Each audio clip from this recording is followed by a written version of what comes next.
Bab 1795. Sangat kuat. Setiap orang adalah orang yang egois, untuk keuntungan mereka sendiri, tidak ada yang mau menderita. Fang Yin melakukan hal yang sama, Jimmy juga melakukan hal yang sama.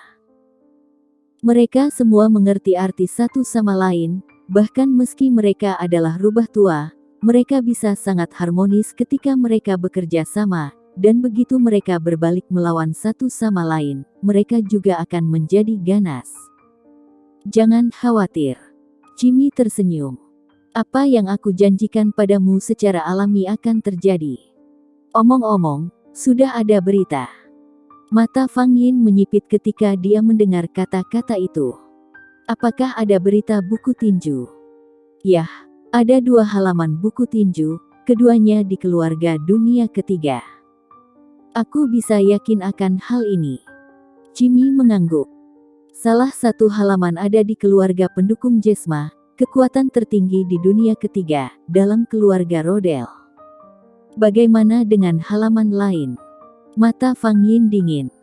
1 halaman lagi, aku tidak yakin untuk saat ini. Jimmy melihat mata Fang Yin dan tahu bahwa Fang Yin akan mengambil risiko dan menyelinap ke keluarga Rodel untuk mencurinya. Tuan Fang Yin, saya harus mengingatkan Anda sebelumnya bahwa keluarga Rodel ini tidak biasa. Kekuatannya selama ratusan tahun tidak terduga. Dengan kekuatan Anda, bahkan meski Anda bisa menyelinap masuk, Anda mungkin tidak bisa keluar. Bahkan, Anda tidak dapat menemukannya sama sekali, di mana lembar tinju berada. Dia tidak memiliki sedikit pun kesopanan. Master. Tidak banyak master dalam kekuatan Grandmaster level emas. Dan Grandmaster perak sudah sangat kuat, dan dia tidak tahu berapa banyak. Hanya saja kekuatan besar ini sangat rendah, bahkan kurang dari level tertentu di dunia ketiga. Dan dia bahkan tidak tahu seberapa kuat kekuatan ini di dunia ketiga. Sungguh, sangat kuat. Fang Yin memiliki ekspresi acuh tak acuh di wajahnya. Dia benar-benar ingin merebutnya. Baginya, ini juga cara yang paling langsung dan efektif. Tapi dia tidak bodoh. Kekuatan aristokrat yang dapat bertahan selama ratusan tahun tidak sesederhana itu.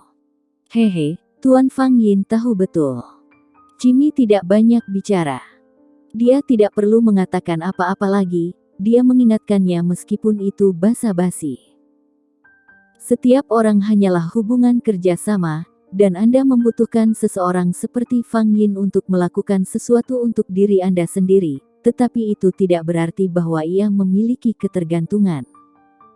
Terlebih lagi, sekarang setelah tindakan telah dilakukan, kekacauan di medan perang Timur Tengah adalah yang paling dia inginkan. Selebihnya, akan ada jalan. Saya menyarankan agar Anda tetap melakukannya sesuai dengan ide saya. Dengan cara ini, saya dapat memastikan bahwa saya mendapatkan buku tinju dan memberikannya kepada Tuan Fang Yin. Jika Tuan Fang Yin membuat keputusan sendiri, maka Anda harus melakukannya dengan menanggung semua tanggung jawab. Jimmy bersandar di sofa, dia tampak tenang.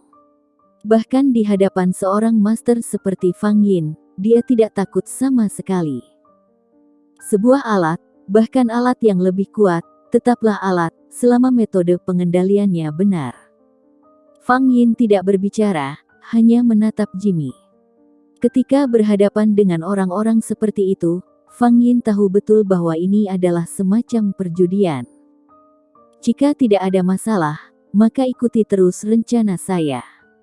Tuan Fang Yin hanya perlu mendengarkan instruksi saya, dan saya dapat menjamin bahwa Anda bisa mendapatkan apa yang Anda inginkan. Melihat Fang Yin tidak berbicara, Jimmy melanjutkan. Dia suka perasaan mengendalikan orang lain. Terutama, lawannya itu tangguh dan master ekstrim. Bisa. Fang Yin sedikit menyipitkan matanya dan tidak mengatakan apa-apa. Oke, kita akan bekerja sama dengan senang hati. Tolong Tuan Fang Yin mempercayai ini. Jimmy tersenyum. Dia berdiri dan mengulurkan tangannya untuk menjabat Fang Yin, tetapi Fang Yin mengabaikannya, bangkit, berbalik dan pergi. Dia tidak memiliki kebiasaan ini. Jimmy tidak marah. Melihat Fang Yin pergi, dia duduk, mengambil cerutu yang disisihkan, dan menyesapnya dengan keras. Aroma samar cerutu melayang keluar.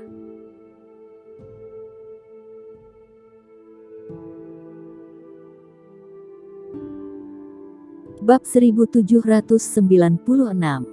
Aku meremehkanmu.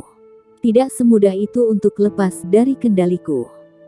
Jimmy baru saja selesai berbicara, tiba-tiba wajahnya memerah dan dia terbatuk-batuk. Uhuk-uhuk. Dia mengulurkan tangannya untuk menutupi mulutnya, wajahnya tiba-tiba menjadi pucat dan ada darah di telapak tangannya. Kamu. Jantung Jimmy berdegup kencang, mulutnya terbuka, matanya penuh amarah. Dia diracuni. Selain Fang Yin, siapa lagi?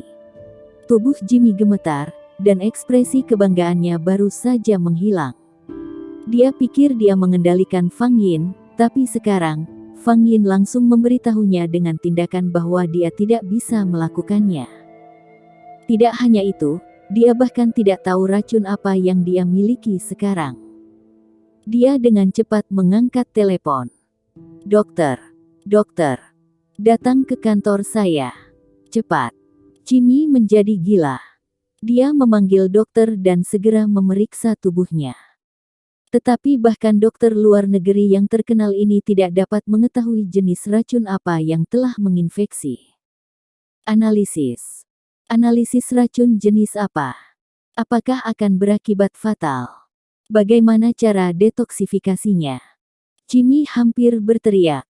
Semakin dia cemas, semakin dia merasakan sesak di dada, sesak napas, dan bahkan kesulitan bernapas.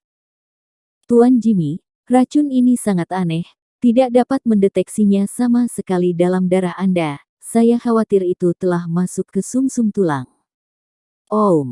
Jimmy merasa kepalanya pusing.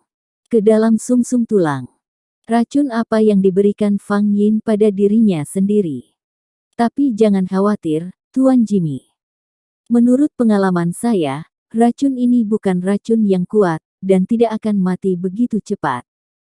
Jimmy melambaikan tangannya. Pergi. Tentu saja dia tahu bahwa Fang Yin tidak akan langsung membunuh dirinya. Fang Yin masih perlu bantuannya untuk mendapatkan buku tinju super. Bagaimana dia bisa dengan mudah membunuhnya? Aku meremehkanmu. Jimmy menggertakkan giginya. Wajah itu penuh dengan kengerian. Dia tidak menyangka Fang Yin begitu licik. Dia sudah sangat berhati-hati, tetapi dia tidak menyangka Fang Yin menggunakan racun sedemikian rupa. Tak heran, dia bisa dengan mudah membunuh Jesma. Aku ceroboh. Jimmy menarik napas dalam-dalam dan menenangkan dirinya. Fang Yin tidak akan membunuhnya dengan mudah, setidaknya, sebelum dia tidak mencapai tujuannya dan mendapatkan lembaran tinju yang dia inginkan, dia tidak berani membunuhnya. Namun, dia kehilangan banyak hak tawar-menawar dalam negosiasi dengan Fang Yin. Napasnya berangsur-angsur menjadi tenang. Setelah begitu banyak pasang surut, Jimmy bukan orang biasa, dan segera menyesuaikan emosinya. Ikuti rencananya. Dia memutar nomor, memberi perintah, menutup telepon, memejamkan mata dan bersandar di sana, berpikir dengan hati-hati tentang apa lagi yang dia lewatkan. Pada waktu itu, medan perang di Timur Tengah. Ini benar-benar kacau. Beberapa kelompok tentara bayaran bahkan berkelahi karena beberapa konflik verbal. Apa yang mereka inginkan adalah alasan, atau bahkan meski tanpa alasan. Adapun tentara Li, ada juga gerakan. Setelah diselamatkan, Li Gendong muncul kembali, meskipun dia masih lemah, tetapi setidaknya nyawanya terselamatkan. Ini adalah berita yang menggembirakan. Semuanya, jaga rumah kita, dan jangan ikut serta dalam perselisihan ini. Ini adalah perintah Li Gendong. Membiarkan badai keluar, tentara Li hanya melakukan perlindungan diri, menjaga posisi dengan ketat, dan tidak berpartisipasi dalam pertempuran apapun. Begitu berita itu keluar, beberapa orang yang telah menatap tentara Li siap untuk bergerak dan ingin menarik tentara Li ke dalam perselisihan, tetapi untuk sementara mereka tidak tahu alasan apa yang harus dicari. Tidak peduli siapa yang memprovokasi, apapun yang terjadi, jagalah tanah airmu dengan ketat dan biarkan mereka bertarung. Li Gendong memerintahkan 3 kali berturut-turut, dengan paksa menekan semua orang dan tidak membiarkan mereka meninggalkan kamp. Sekarang, membuat area terlarang adalah hal yang paling mudah untuk dilakukan.